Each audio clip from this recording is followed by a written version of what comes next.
Eu vou relembrar as atividades que o Centro Espírita promove durante a semana.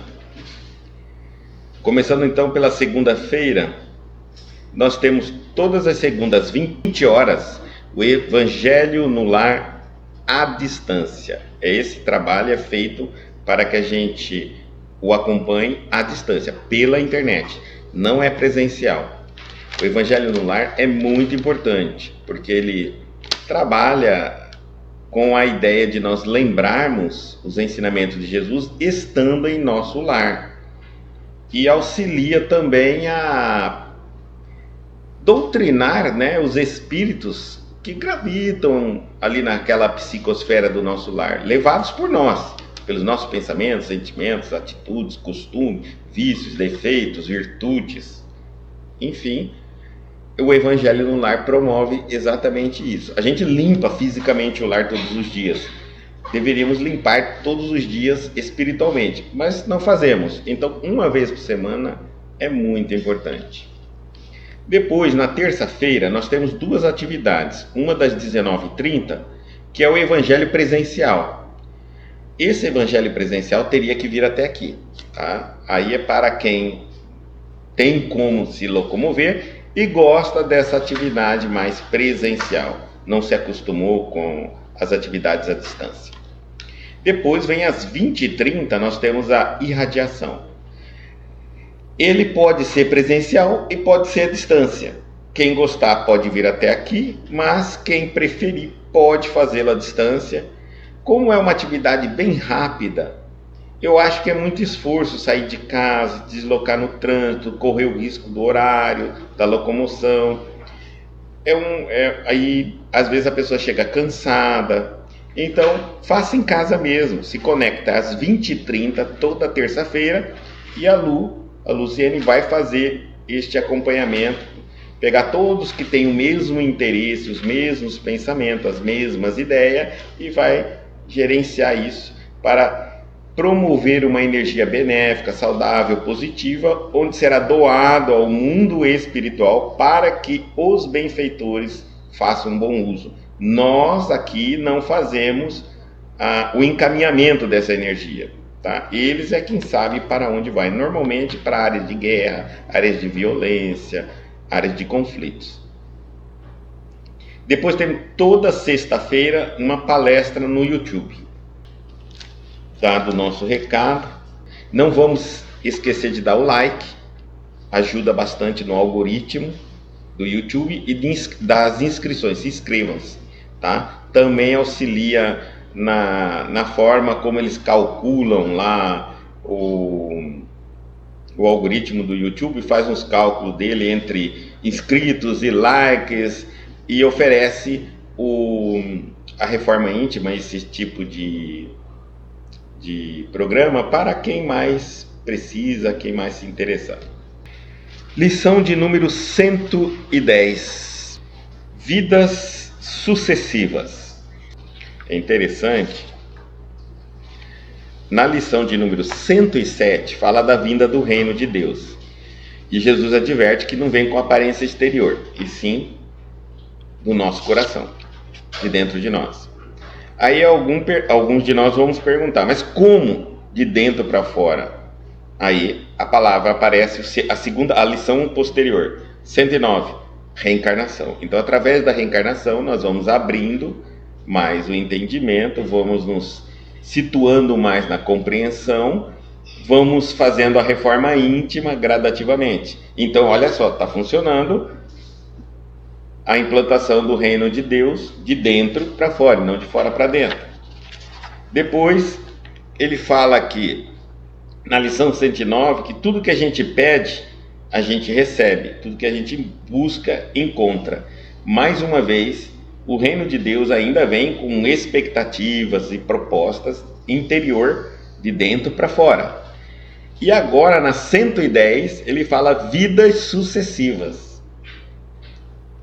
Percebe que uma lição, que todo o livro vai montando, os versículos vão montando uma ideia gigante. Bom, então a lição de número 110 hoje são vidas sucessivas. Está Jesus disse no Evangelho de João, capítulo 3, versículo 7: Não te maravilhes de ter havido dito: necessário vos é nascer de novo. Não te maravilhes de ter havido dito. Ele está conversando aqui, é um diálogo com Nicodemos, né? Isso mesmo. A palavra de Jesus a Nicodemos foi suficientemente clara. Desviá-la para interpretações descabidas pode ser compreensível no sacerdócio organizado, atento às injunções da luta humana, mas nunca nos espíritos amantes da verdade legítima. A reencarnação é lei universal. Sem ela, a existência terrena representaria turbilhão de desordem e injustiça. À luz de seus esclarecimentos, entendemos todos os fenômenos dolorosos do caminho. O homem ainda não percebeu toda a extensão da misericórdia divina nos processos de resgate e reajustamento. Entre os homens, o criminoso é enviado a penas cruéis, seja pela condenação à morte ou aos sofrimentos prolongados. A providência, todavia, corrige amando. Não encaminha os réus a prisões infectas e úmidas. Determina somente que os comparsas de dramas nefastos troquem a vestimenta carnal e voltem ao palco da atividade humana, de modo a se redimirem uns à frente dos outros. Para a sabedoria magnânima, nem sempre o que errou é um celerado, como nem sempre a vítima é pura e sincera. Deus não vê apenas a maldade que surge à superfície do escândalo, conhece o mecanismo sombrio de todas as circunstâncias que provocam um crime. O algoz integral, como a vítima integral, são desconhecidos do homem. O pai, contudo, identifica as necessidades de seus filhos e reúne-os periodicamente pelos laços do sangue ou na rede dos compromissos edificantes, a fim de que aprendam a lei do amor entre as dificuldades e as dores do destino, com a bênção de temporário esquecimento. Já até intitulou todas as misericórdias divinas aqui para nós. Então vamos reler e agora comentando. Vidas sucessivas. Não te maravilhes de te haver dito: necessário vos é nascer de novo. É interessante que a palavra é bem clara, né? Necessário vos é nascer de novo. E aí a gente vê uma série de interpretações sobre nascer de novo. É muito interessante quando, nessa ideia de interpretar os versículos, a gente vê que existe um esforço enorme para afastar a visão do que está lógico ali na escrita e tentar então levar a gente a compreender e entender bem longe do verdadeiro significado daquelas palavras bem simples e bem claras. E aí nós entendemos que não foi as escrituras que nos confundiram, foi as nossas interpretações. E por que elas acontecem? Porque a gente não quer ver, não quer ler e não quer aceitar. Então a gente busca explicações. Mas vamos lá. A palavra de Jesus a Nicodemos foi suficientemente clara. Emmanuel está dizendo. Realmente, quando você lê, não tem dúvida. Necessário vos é nascer de novo. Qual é a dúvida? Aí a gente começa. Há vários significados de nascer. E aí então nós vamos lá. Desviá-la para interpretações descabidas pode ser compreensível no sacerdócio organizado. Em um sacerdócio onde existe um porquê de manter ainda um povo afastado de alguns conceitos legítimos, reais, que nos ligaria ao mundo espiritual. Porque se é um sacerdócio organizado, deve haver uma estrutura. Essa estrutura não permitiria entrar ou buscar ser abalada por verdades. Então, se ela já está organizada, ela vai tentar se manter ali, sobrevivendo, custe o que custar.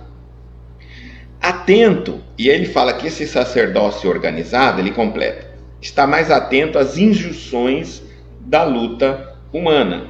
Injunções aqui, ó, eu busquei o dicionário, ele diz assim, ó, costume ou circunstâncias, imposição, exigências, pressão, né? Influência coercitiva de leis, regras, ou seja, a gente percebe que os sacerdócios organizados, todos, ficam na ideia de não provocar o afastamento dos frequentadores, dos adeptos, tentam fazer algumas amarras para passar a mão, passar o pano, né? Nos hábitos, nos costumes, na cultura da época. Isso a fim de não criar um choque, não gerar aquela ideia de que, meu Deus, então eu não posso seguir essa religião. Para não afastar os adeptos, então eles tentam acobertar, fazer de conta que está tudo certo. Encontram maneiras de dizer que não está tão errado dentro da Bíblia. É natural. E aqui Emmanuel está dizendo isso, que num sacerdócio organizado, atento às injunções da luta humana, isso é compreensível. Eu criei uma ordem, uma organização, dependendo da estrutura que eu criei, eu tenho um elefante branco, eu preciso sustentar esse elefante gigantesco. De que forma que esse elefante vai se sustentar se não tiver os adeptos? Não é isso? Então eu não posso afugentar os adeptos. Mas nunca, ele está dizendo, mas nunca nos espíritos amantes da verdade legítima. Aqueles que buscam a verdade não estão preocupados se essa verdade é aceita ou é repudiada por essa ou por aquela organização religiosa. Quando nós estamos buscando a verdade, nós tentamos nos manter abertos para aceitar qualquer que seja essa verdade, mesmo quando ela fere, vem de encontro àquilo que nós acreditávamos antes que era correto, que era certo. Mesmo que essa verdade choca com a nossa maneira de ser na vida. Muitos de nós não aceitamos as religiões, muitas vezes porque não queremos modificar a maneira como nos conduzimos na vida. Não queremos fazer reforma íntima. Nós queremos ir para o céu, mas nós queremos hoje um céu que nos aceita como somos, do jeitinho que somos. Nós não queremos um céu que nos aceitará assim que nós nos adaptarmos para entrarmos no reino dos céus. Então, quando eu falo de um céu e um homem, a gente percebe que existe uma distância enorme. Então muitos buscam algo, acreditar em algo que diminua essa distância entre o que eu sou, o que eu faço, o que eu penso, com o céu, o paraíso, e vier a ter o direito de gozar das regalias celestiais, que também é outro conto de carochinha, né? Quando a gente vai entender que o céu é um trabalho constante, uma luta constante, uma evolução constante, mas mantendo-se em ordem, em equilíbrio, em disciplina e em paz com as leis de Deus, aí eu vou compreendendo que é impossível, como estamos hoje, aqui e agora, irmos para o céu. É impossível. Deveremos ainda fazer uma série de evoluções para isso.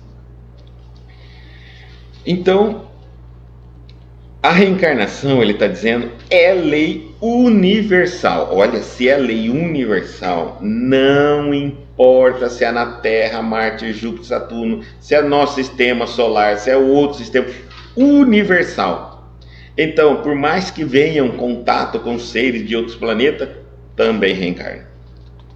Sem ela, a existência terrena representaria turbilhão de desordem e injustiça. É verdade, se você olhar hoje, retira a palavra reencarnação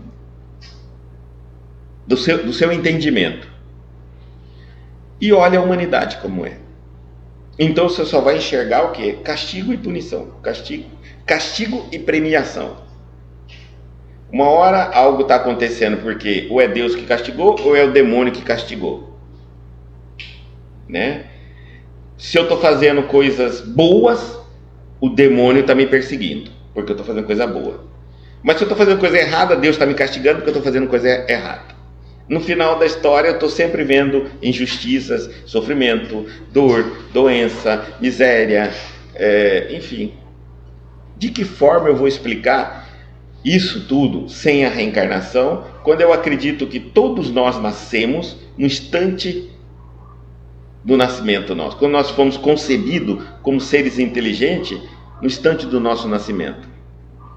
Fica meio estranho eu olhar para uma pessoa que não tem 2 braços, 2 pernas, e você nasceu com 2 braços e 2 pernas. De repente você olha para uma pessoa que vive trapaceando, enganando, roubando os outros, e ela é muito rica, e outros que trabalham sol a sol, muito honesta, e não conseguem pagar nem as contas básicas do seu lar. É meio estranho. Alguns lutam para conseguir sair, dar uma volta longe dos hospitais, e outros nunca sequer entraram no hospital. Esses que lutam para sair do hospital passaram um tempo tendo uma alimentação saudável, e outros que nem pensam no que comem, nem como se alimentam, nunca visitaram um hospital. Então, quando nós vamos olhar a quantidade de possibilidades que nós poderíamos dizer injustas ou não explicáveis, eu diria assim, sem a palavra reencarnação eu não consigo justificar. O homem ainda não percebeu toda a extensão da misericórdia divina nos processos de resgate e reajustamento. Quando nós falamos se existe ou não existe reencarnação, o que Deus faz ou deixa de fazer, eu acho interessante que dá a impressão que nós conhecemos tudo sobre a lei de Deus. Sendo que quem pode dizer se existe ou não reencarnação é aqueles que um dia desencarnaram e reencarnaram. E se lembram disso. É como eu sempre digo, se existe vida espiritual, só quem pode dizer é quem está vivo do outro lado, e já morreu. Então ele pode dizer, olha, eu estou vivo, portanto existe. É como nós. Só quem pode falar do Japão é o japonês. Nós que estamos encarnados e não se lembramos da vida espiritual, não podemos dizer que não existe, porque nós não nos lembramos. Então aqueles que estão do outro lado podem dizer, ei, mas eu estou aqui, eu morri também e continuo vivo. A reencarnação é a mesma coisa, tá? Só quem pode falar da reencarnação ainda é aqueles que reencarnam. E aí nós vamos ver diversos, hoje em dia, com a internet, está aparecendo, tem vários vídeos das crianças que se lembram das outras reencarnações, das outras famílias, das outras vidas e tudo mais. Existem estudos, levantamentos de pós-graduação, mestrado já apresentados sobre isso. Entre os homens, o criminoso é enviado às penas cruéis, seja pela condenação à morte ou aos sofrimentos prolongados. Então, para nós aqui na Terra, um criminoso, ele recebe as penas cruéis. Ou ele vai para a morte, vai ser morto, ou ele vai sofrer um sofrimento prolongado, vai ficar muito tempo na cadeia e vai ficar lá. A providência divina, toda a vida, corrige, eu diria, nos ensina a corrigir, porque a providência divina, ela não corrige, ela nos proporciona oportunidade e instrumento para corrigir, mas ela não faz por nós. Então a providência todavia corrige amando, E como é isso amando? Se ela não bate, se ela não pune, se ela não persegue, se ela não castiga, se ela não se vinga, como é que amando Deus nos permite corrigir? Bom, não encaminha os réus a prisões infectadas e úmidas, determina somente que os comparsas de dramas nefastos troquem a vestimenta carnal, morre e reencarna, troca de vestimenta carnal, e voltem ao palco da atividade humana, aonde cometemos os crimes, de modo a se redimirem uns à frente dos outros. Não troca só a vestimenta carnal, como também troca de ligações, de posições na hierarquia da nossa convivência, dos nossos relacionamentos. Hoje eu posso ser um filho, amanhã eu posso ser um pai, depois um avô, depois mudar de sexo, uma esposa, uma avó, e assim sucessivamente. Quando eu falo mudar de sexo, não é abrupto. Quando a mudança de sexo é abrupta, aí então houve sim um porquê disso acontecer, provavelmente alguma quebra da lei, algum desrespeito à lei de ordem, e que faz com que a pessoa tenha que mudar a polaridade na próxima reencarnação, abruptamente, sem estar preparado para isso, e então acontecendo vai apresentar os sintomas que hoje nós conhecemos da homossexualidade. Isso é muito tranquilo para nós entendermos. Mas quando se troca por motivo de evolução, não ocorre absolutamente nada, porque o espírito já se despolarizou-se. Uma vez que eu vou evoluindo como um homem, por exemplo, estou como um homem, estou evoluindo, eu desmaterializei com a minha evolução, inclusive esses preconceitos.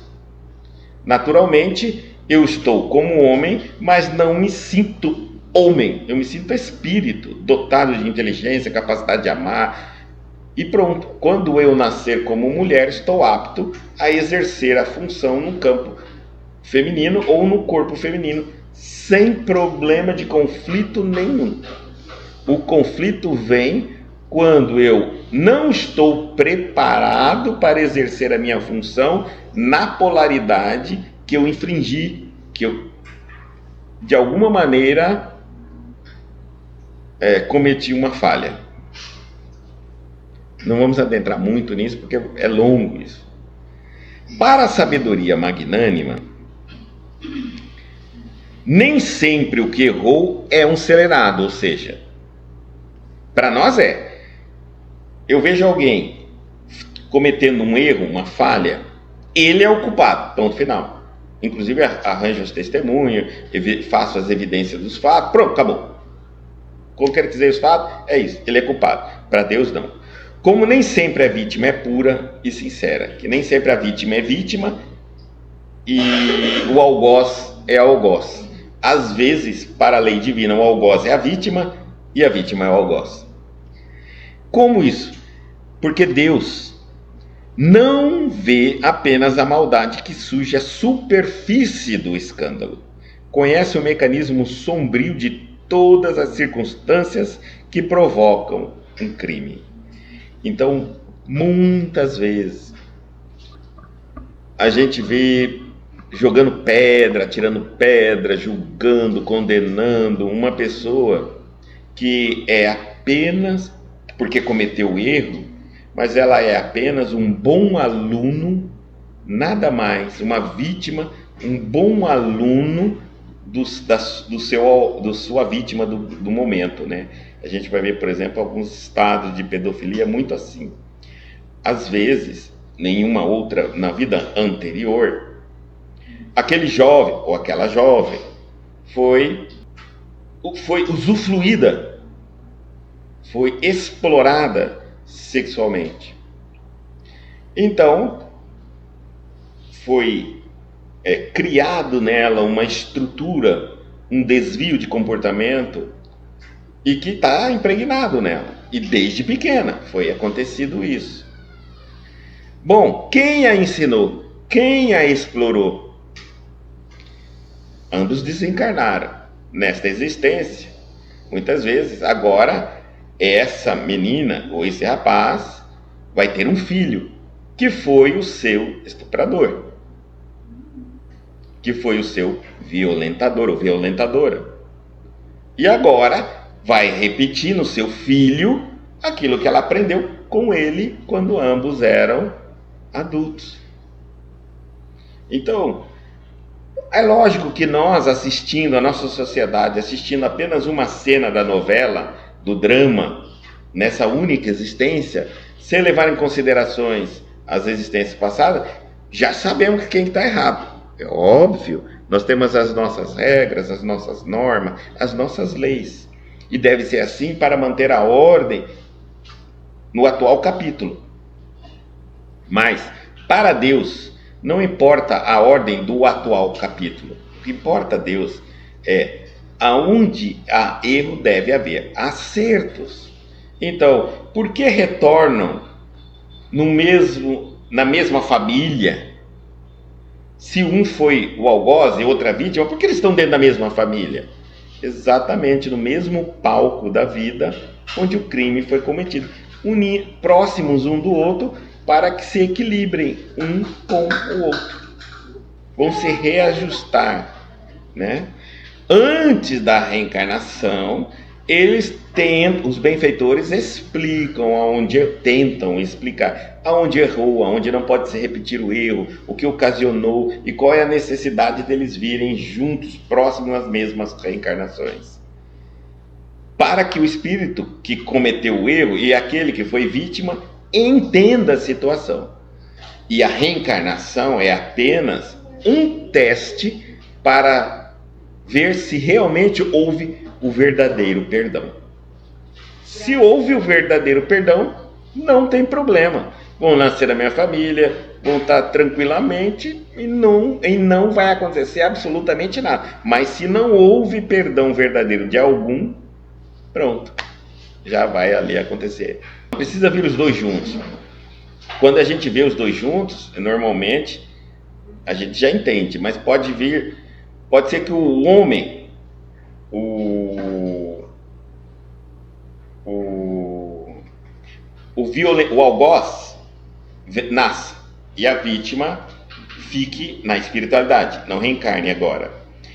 Esse algoz cometeu um crime, será ângulo bem visto por todos os abusadores também. Então é onde os psicopatas falam. Por que, quando a polícia lhe pergunta, por que você escolheu essa vítima? Você estava ali no parque esperando uma mulher para violentá-la. Por que você não pegou a primeira, nem a segunda, nem a terceira, nem agora vai pegar a 10ª? Porque a 10ª estava me chamando. Eu olhei para ela e senti que ela precisava de mim. Ela me chamava. Nós temos sintonia. Compreenderam? Então, há necessidade de um escândalo. Eu devo à justiça. E quando eu devo, minha consciência está ali clamando pelo acerto de contas. E há quem, e nunca faltará, os que querem cometer os erros, os crimes, as violências, as maldades. Nunca faltará oportunidade, aqueles que desejam cometer a maldade. Mas essas maldades que eles desejam nunca atingirá quem não precisa passar pelas maldades. Então é necessário o escândalo, mas a daquele por quem vier o escândalo. Bem claro, numa lei muito tranquila. Então nenhuma violência nos rodeia, nos chega, nos se aproxima, se não houver uma necessidade de eu passar por ela. Lógico que eu avisto a violência, eu posso, se eu viver numa cidade muito violenta, pode sim de vez em quando me chapiscar, eu esbarrar com a violência, mas ela nunca acontecerá se não houver uma necessidade. Como o homem não tem como sondar as reencarnações, os méritos de cada um, é natural que a gente julgue apenas pelos fatos momentâneos do agora. É natural. E também nos chama atenção, a ciência acaba sendo chamada a atenção pelos inúmeros descontroles emocionais, desequilíbrios psicológicos. E ao estudar isso, vai encontrar as causas, que muitas delas não estão nessas vidas, e sim em outras existências. Tá? E aí nós vamos entender, por exemplo, por que um edifício pode arder em chamas de repente, milhares de pessoas morrem, mas nem todos que ali estavam morando desencarnam. Alguns que estavam lá saíram antes, que estavam lá não conseguiram sair, quem não estava lá e foi tentar resgatar alguém morreu, tá certo? Então, quando a gente analisa dessa maneira, nesse ângulo, as reencarnações, tudo se encaixa. Inclusive, eu tive um amigo que ele dizia assim, sabe por que eu não gosto do espiritismo? Eu disse, não, porque o espiritismo, tudo nele encaixa, tudo é racional. Ele tem explicação para tudo. Quando é natural que as pessoas se irritam, porque quando a gente veio de uma fé, grande parte de nós, que tudo é mistério, que tudo é intocável, que você não pode duvidar, que você tem que aceitar, né? Só de duvidar você já comete pecado. Imagina, e nós somos convidados agora a vir para uma fé que ela é totalmente racional, que ela instiga você a criticá-la, que ela chama você para perguntá-la, para questioná-la, e mostra, e prova, e debate, e conceitua. Então, realmente, para nós, a religião sai do campo do mistério, da pura fé fantástica, do magnífico, dos milagres, e entra no campo do racional, do estudo, da universidade, da lógica, da razão. Quando eu cometo um erro, e esse erro é levado pelo vício, ou pelo um descontrole mental, uma impulsividade, de um desvio psicológico, de comportamento, quando eu desencarno, eu sou resgatado pelos benfeitores, é me levado a fazer a internação devida, é me oferecido o tratamento, é me oferecido toda a ajuda que podem. O problema é se eu que desencarnei com o problema, com a doença, com o desvio, com o vício, quero. Porque lembre-se, aqui na Terra nós também temos vários locais para fazerem tratamentos. Quantos de nós não temos uma determinada doença e não vamos ao médico? Temos um determinado problema emocional, psicológico e não vamos ao psicólogo? Temos um determinado problema espiritual e não buscamos a religião? Essa cabeça dura que nós somos aqui na Terra, depois que morre, tombou o corpo e continua a cabeça dura do outro lado. Então, a gente pode negar os auxílios que nos é oferecido, tá certo? Mas... E aí, o que acontece? Eu continuo. Uma hora eu seguro, eu passo um longo tempo não cometendo aquele determinado desvio, dali a pouco eu relaxo e cometo de novo. Eu estou comigo, estou tentando eu mesmo sanar esse problema. Não estou conseguindo, então eu tenho as recaídas. Melhora um tempo, quando todo mundo pensa, fulano melhorou, já comete de novo o desatino dele. E assim eu vou indo. Assim também é na espiritualidade. Então, quando a pessoa, o fato de ter na espiritualidade toda a assistência para eu melhorar, nem todos nós aceitamos o tratamento. Depois, eu aceito o tratamento, eu vou até o tratamento, eu vou até a ajuda, mas não sigo as orientações, também tem isso.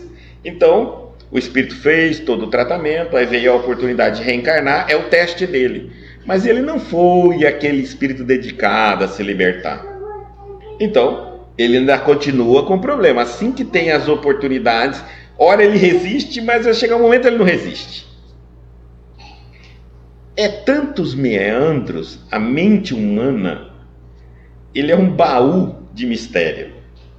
há tantas coisas que nós podemos fazer que é difícil nós citarmos todas elas, mas quando o espírito toma o palco do erro com a vítima na atualidade, pode ser que ele reincidiu no erro, ele tomou, se perdeu novamente, fraquejou e caiu no erro, e aí ele provavelmente comete o mesmo erro, ou ele pode estar se vingando do seu algoz.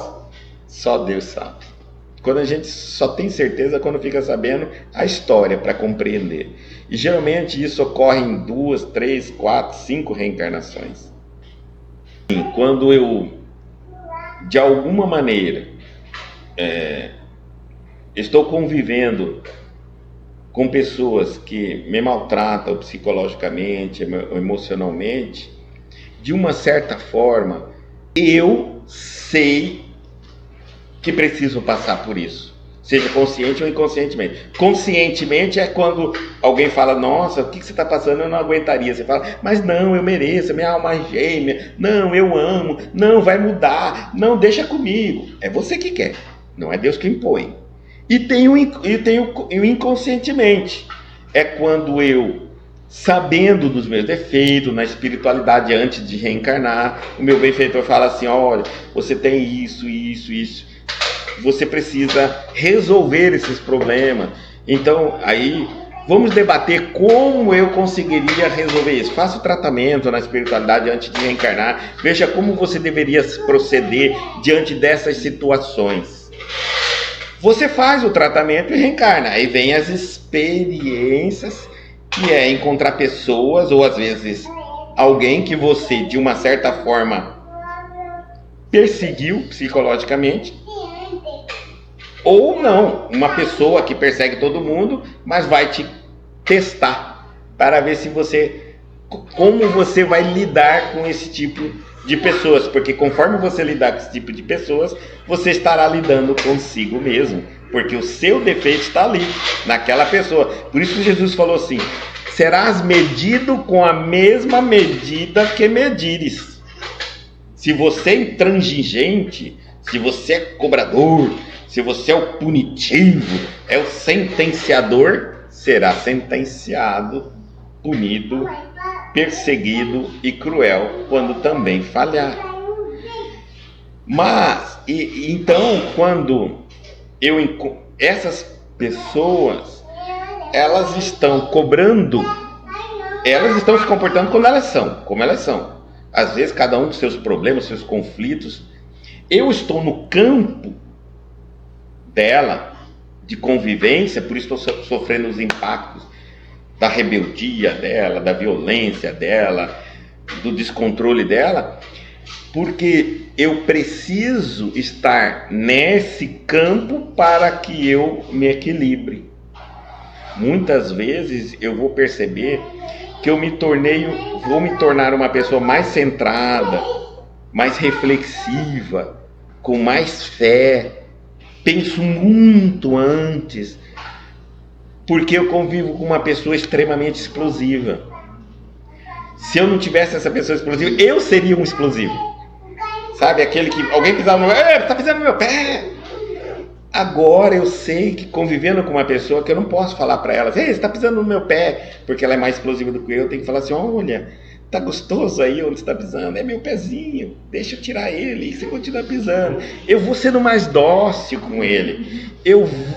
Por não criar um problema que antes eu não pensava e criava, agora, nessa reencarnação, essa pessoa acaba sendo alguém que vai mostrando para mim, ó, eu tô aqui, hein? Se você explodir, eu vou explodir mais do que você. Se você explodir, a coisa vai ficar difícil. Então eu vou percebendo que nem tudo que é tão mal visto por todo mundo não pode ser retirado dali uma grande lição de aprimoramento, lapidação do meu caráter, da minha maneira de pensar, da minha maneira de sentir, da minha maneira de viver.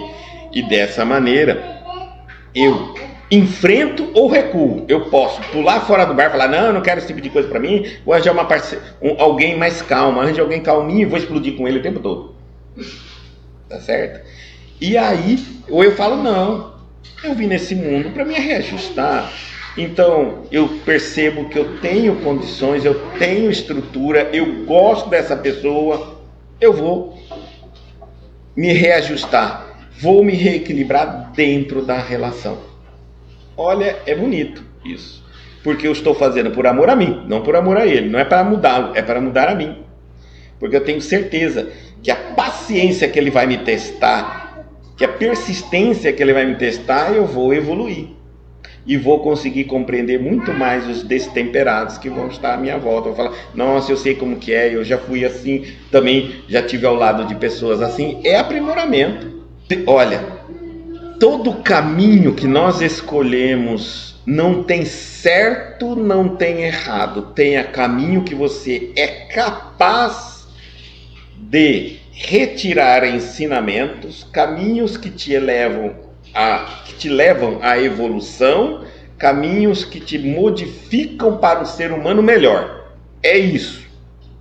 Ninguém pode dizer se o que você escolheu está certo, se o que você escolheu está errado. Não pode, porque nós não temos, Deus não criou um único método de evolução, uma única religião que nos leva para o céu, uma única forma de fazer o bem. Ele não fez isso. Então cada um de nós temos que fazer uma escolha consciente. Para que eu faça uma escolha consciente, eu tenho que me conhecer muito. Eu me conhecendo, eu vou dizer assim, olha, eu acabei de encontrar um desafio na minha vida. Vou comprar esse desafio ou não? O que eu não posso é fazer uma escolha pelo desafio, seja ele qual for, e depois ficar culpando o desafio pelo meu desequilíbrio, meu sofrimento, minha dificuldade, minhas doenças. Aí eu não posso fazer isso, porque ninguém está te obrigando a conviver em um determinado local, com uma determinada pessoa, numa determinada circunstância, num determinado local de trabalho, com uma determinada roupa. Mesmo que você nascesse num país onde todo mundo te persegue, você pode sair de lá, fugir de lá e vir morar num outro país. Se você escolher ficar ali, livre, consciente, você vai entender as dificuldades, vai usar essas dificuldades para lhe ensinar, para te fortalecer. É como se você dissesse assim, entendi o significado da minha vida. Se a situação não foi criada por você, quando eu estou numa situação que não é criada por mim, eu estou sendo respingado pela situação que ocorreu, eu estou recebendo a influência da psicosfera que fica em torno daquele assunto que eu não criei. Bom, significa que se eu não criei, não sou eu que vou resolvê-lo. Mas, então por que eu estou ali recebendo essa influência? Porque até os que sabem, os que assistem e os que ouvem a situação, é experiência em todos os níveis. Quando eu assisto uma notícia na televisão de um assassinato, por amor, fulano, por amor, por ciúme, matou fulano, aquilo ali está me dando um ensinamento. Não tem nada a ver, nem conheço o casal nem nada, mas está vindo um ensinamento. Está vindo um ensinamento que ninguém mata por amor. Que isso é loucura. Então eu estou aprendendo. Com os erros dos outros, eu também aprendo. Muitas vezes eu estou bem próximo de um erro, mas não estou dentro do erro. É como se Deus me desse a primeira cadeira de um espetáculo. Estou sentado na primeira fila, eu estou assistindo o erro, mas não tenho nada a ver com ele. Aí vem as outras cadeiras, vai até... Nós temos que entender que as reencarnações fazem exatamente isso. Colocam as pessoas em palcos diferenciados na vida. Hoje eu sou um irmão, amanhã eu sou um tio, depois sou um pai, depois sou uma mãe, depois sou um filho, depois sou um neto. E assim vai indo nessa reformulação. Eu preciso entender que o amor, ele é incondicional. Então eu amo as pessoas independente de como elas são. Amar significa, não é querer conviver, ficar o dia inteiro com ela, coladinha, para cima e para baixo. Amar é, o que você precisar, só pedir, eu te ajudo. E nunca vou fazer nada que te prejudique. Isso é amor total. Só isso. Ah, não precisa conviver, ficar o dia inteiro. Não. Porque esse dia inteiro dá intriga, da briga, da foxico, da confusão e acaba criando um problema seríssimo nas relações. Respeito é evolução. Amor é resultado de convivência que é adquirida através da admiração. É uma relação que cria um sentimento. Nós estamos fazendo errado. Nós queremos mais ser amado. É carência. Quem quer ser amado é carente. Tá certo? Amor é um retorno. Se alguém te ama, é retorno. É bom para ele quando ele te ama. Ah, eu te amo. Parabéns para você. Para mim não faz diferença, porque não acrescenta nada em mim. Eu não me torno melhor, não me torno maior, não me torno mais saudável. Você que fica bem. Agora, se eu não amo, aí é um problema meu. Porque é eu que me sinto menor, incapaz de amar e estou fora da lei de Deus. Porque eu sou uma máquina de amor, feita imagem e semelhança de Deus. Deus é amor puro. Eu deveria estar hoje amando tudo em todas as direções, mas nunca ser amado. Quando eu crio o desejo de ser amado, é porque eu estou sentindo carência. Quando eu sinto carência, é porque a minha autoestima está abalada. Isso significa que o meu amor próprio não é o mesmo, e se eu não me amo, não amo a Deus com veneno. Por isso que eu tenho crise de consciência. Compreenderam? Uma coisa puxa a outra. Por que carência me perturba? Da onde vem a carência? A sua relação com Deus. Como você não se abastece da sua relação com Deus, você não se sente bem em saber que Deus te ama. Você fecha o olho e não sente o amor de Deus em você, então você busca nos outros. Não dá. Imagina, Chico Xavier fala numa experiência que numa época de um ano novo, ele estava sozinho, Natal, ele estava sozinho, é natural, que a pessoa, quando ela tem o trabalho de auxílio aos outros, no Natal ela fica sozinha porque todo mundo está com sua família. Então ele estava sozinho, não tinha com quem passar o Natal. E olha que uma coisa interessante, o benfeitor manda ele ir até uma casa assim, para conversar com uma mulher que também estava sozinha, passando muita necessidade. E ali ele passaria o Natal, auxiliando essa mulher. Mas no caminho, olha só, todo esse trabalho que ele faz sozinho é para ele encontrar Deus. Mais uma vez, na proposta de ser alguém para prestar auxílio, eu não me torno um pobre coitado, carente, precisando dos outros. Estou bem. Compreenderam? Nós somos o que nos aprisiona. Carência é uma delas. É uma forma de prisão interna meu. E não se abastece. Pode ter 1 milhão de pessoas te amando. Não adianta, porque o problema é sua relação com Deus. Você não se encontra, não se sente digno, acha que se hoje encontrasse Deus, Ele não te ama. Você não sente isso em você. Olha Reinaldo dizendo, Deus te ama. Jesus te ama. A pleiade de anjo que existe no céu, todos te amam. Os bons espíritos te amam. Teus anjos da guarda te amam. Os espíritos familiares ligados a você também te amam. E ainda por que você acha que não é amado? Você tem uma palestra sobre. Temos.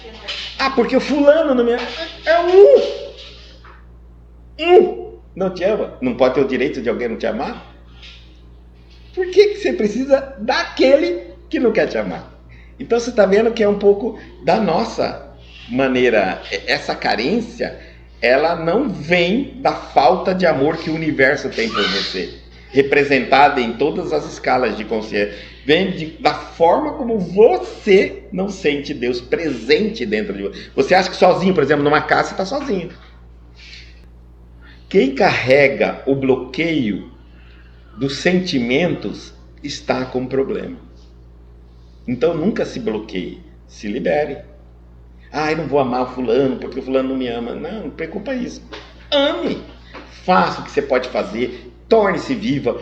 Lembre daquilo que você fez. Muitas vezes você vai ajudar um parente que te odeia, que fala para todo mundo que te odeia, mas pediu te ajuda.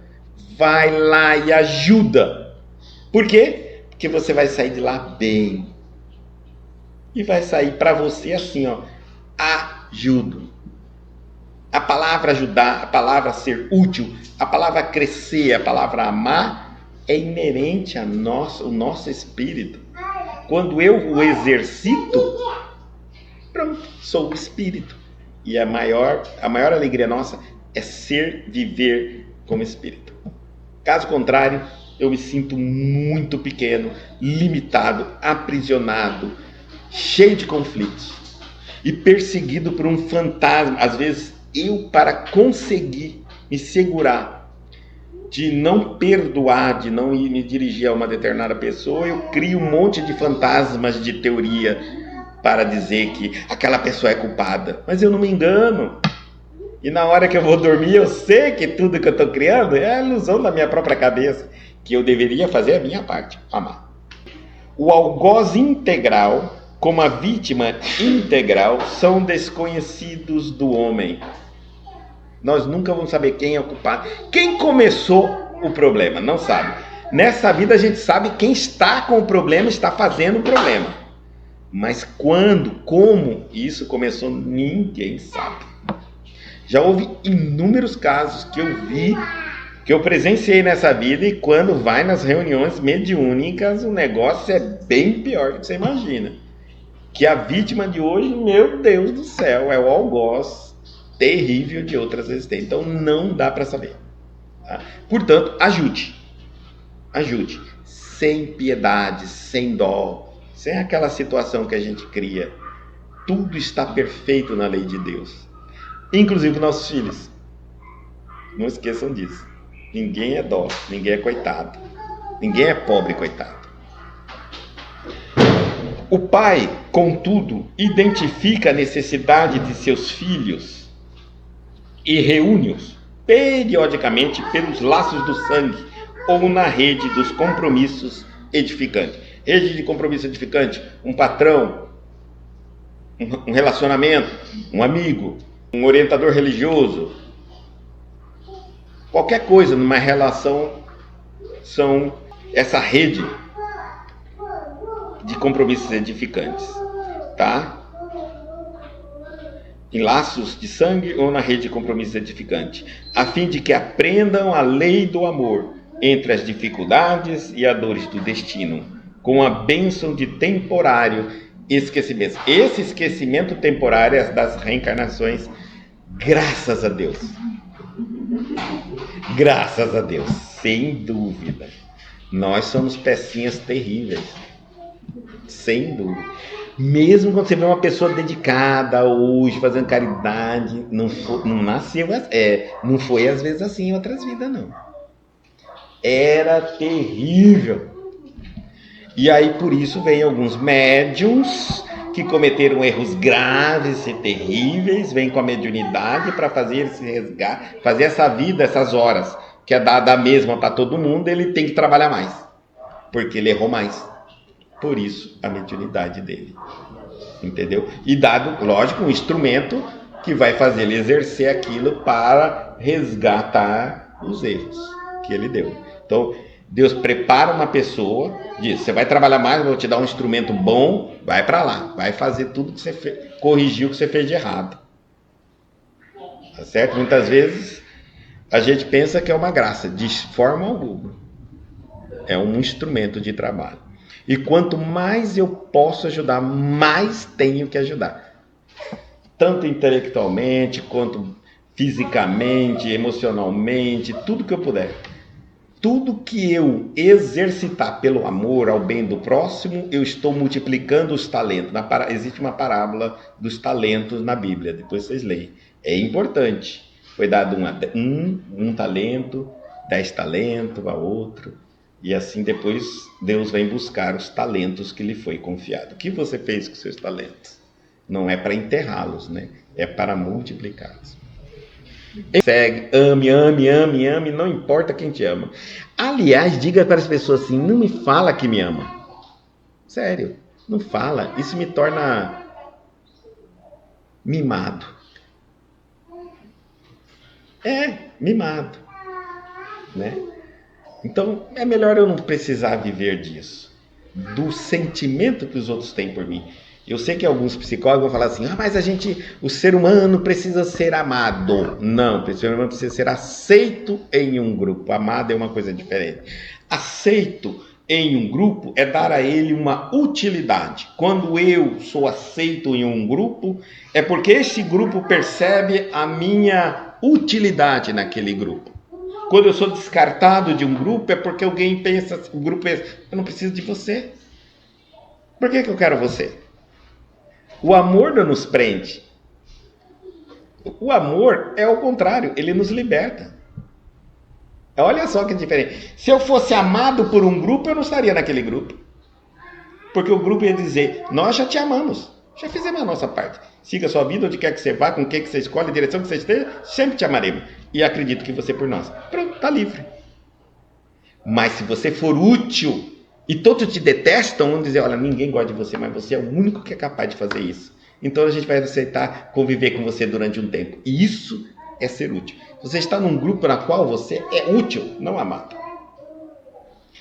Se nós pensarmos assim, hoje, atualmente, todos nós somos amados em um grupo, na espiritualidade, não reencarnou. É a família de afinidades, que nos ama, que nos admira, e estamos longe deles. Viu como o amor nos separa? Convivendo com quem? Com quem nós muitas vezes não nos amamos, mas somos úteis. Mais um item para você ajudar o seu filho. Ensina que nós vivemos no mundo para encontrar o nosso espaço. Encontrar as habilidades inatas que nós temos e desenvolver algumas. Tudo isso para ser útil. Seja em tudo que ele imaginar é a utilidade. Seja no trabalho, na família, na religião, onde quer que seja. Nós só nos sentimos vivos porque nós somos úteis. E o que nós temos a oferecer com relação a essa utilidade? É o que sabemos fazer. Compreendeu? Então, desde pequenininho assim, guarda a ferramenta, leva isso, não faz aquilo, passeia com o cachorro, entendeu? Eles se sentem extremamente... É coisa simples, lógico. Vai aumentando. Ensine, ele tem que fazer tudo. Lave vasilha, limpe a casa, lave roupa, ensine tudo. Tudo que você aprende nunca há de te prejudicar. Eu queria ver alguém dizer assim para mim, olha, Guto, a pior coisa que eu aprendi foi fazer comida, isso me prejudicou na vida. A pior coisa foi arrumar uma cama, isso acabou com a minha vida. Ou a pior coisa foi limpar uma casa. Eu nunca vi que você tenha que desenvolver algo, aprenda algo e isso lhe provoque algum problema. Pelo contrário, você pode usar um momento ou outro. E essas são as grandes armas da utilidade da nossa sociedade. Porque o ser humano não sabe fazer nada, vai lutar. É importante. Aí eu vou encontrando meu espaço, eu vou encontrando grupo, eu me torno capaz de conviver em qualquer grupo porque eu percebo a necessidade daquele grupo, sei fazer e me ofereço e aceito. Veja, lembre-se, você não será aceito num grupo por amor. Não, você vai ser aceito pela utilidade. O que você tem para nós aí? Bom, eu sei fazer isso. Todo mundo fala mal de você, mas não vão fazer. Você é o melhor que faz. Pronto, está contratado. Vai ter que te engolir. Essa versão é essa que você fala. Filho, seja útil. Desenvolva, aprenda tudo que você puder. Tudo. Não desperdice tempo, não. Porque uma coisa dessa pode ser aonde você vai ser aceito. Você está precisando naquele grupo. Certo? E vai embora. E nunca você vai se arrepender por saber. Mas vai se arrepender por não saber. Por ter deixado escapar a oportunidade. Que você vai dizer, mas eu não sabia que ia acontecer essa oportunidade. Pois é, prepare-se para tudo. Para tudo. Olha, elogie, demonstre, valorize o conhecimento na criança, sabe, incentiva ela. Ela aprendeu a fazer uma coisa, depois já está ensinando outra e vai, não importa, gente, não importa, não se preocupe, que a profissão dele ela escolhe, mas dê a ela a oportunidade. Ensine tudo que você puder. Tudo. Costurar, passar, lavar, Tudo. Essas são as mais simples dentro de casa, né? Mas tem outras coisas, consertar e fazer o que vocês acham. O que puder. Aí ele vai escolher a profissão dele. Pode ficar tranquilo e vai entender que neste mundo só os úteis sobrevivem adequadamente. Útil em todos os sentidos que eu estou te falando. Os inúteis, eu sempre falo assim, você tem uma peça. Você vai no ferro velho, tá cheio de peça inútil.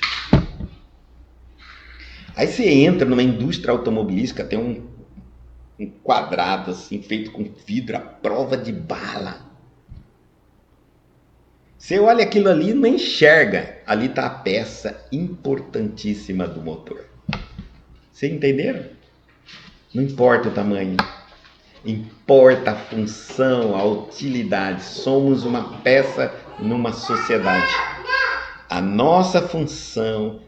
Então, quando eu encontro a minha função aqui, vai mais um reforço para aquilo do nosso destino. Eu vou escolher 2 caminhos, eu tenho 2 caminhos. Qual dos caminhos serei mais útil? Qual dos caminhos eu vou aprender mais também? Porque na minha utilidade, eu vou dar a minha utilidade e vou aprender algo. É esse o caminho que você deve escolher. Não é o caminho mais fácil. Hoje a gente escolhe pela emoção, pela facilidade. Deepak Chopra nos fala muito sobre isso. Ele não é espírita, ele é índia, ele é budista, virou budista. Ele é considerado um dos 100 profetas do século XIX, século XX, não foi ainda divulgada a lista. E ele nos fala muito sobre isso. Hoje a gente pensa assim, ó, isso está difícil, isso está fácil, vou ficar com fácil. E ele fala, não escolha por isso. Escolha pelo que a tua utilidade é o teu aprendizado. Faça sempre essa escolha. Quando você assustar, você terá aprendido muito, crescido muito e caminhado muito. A facilidade muitas vezes não te tira do lugar. Ficar sempre escolhendo o que é mais fácil não é legal. Outra coisa é, isso é mais difícil também. Isso vai me fazer sofrer. E isso aqui já não me faz sofrer, não me perturba. Aí muitas vezes eu escolho o que não me perturba. Só que esse sofrimento, eu tenho que trabalhar ele.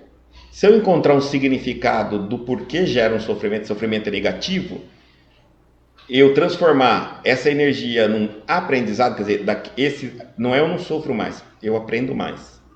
Aí a escolha é por aqui. Então está indo tudo de encontro com o que a gente está falando. Valorize esforço, suor, luta, trabalho, batalha nas atitudes dos seus filhos. E nós na nossa vida, tá? Não escolha as coisas mais simples e mais fáceis.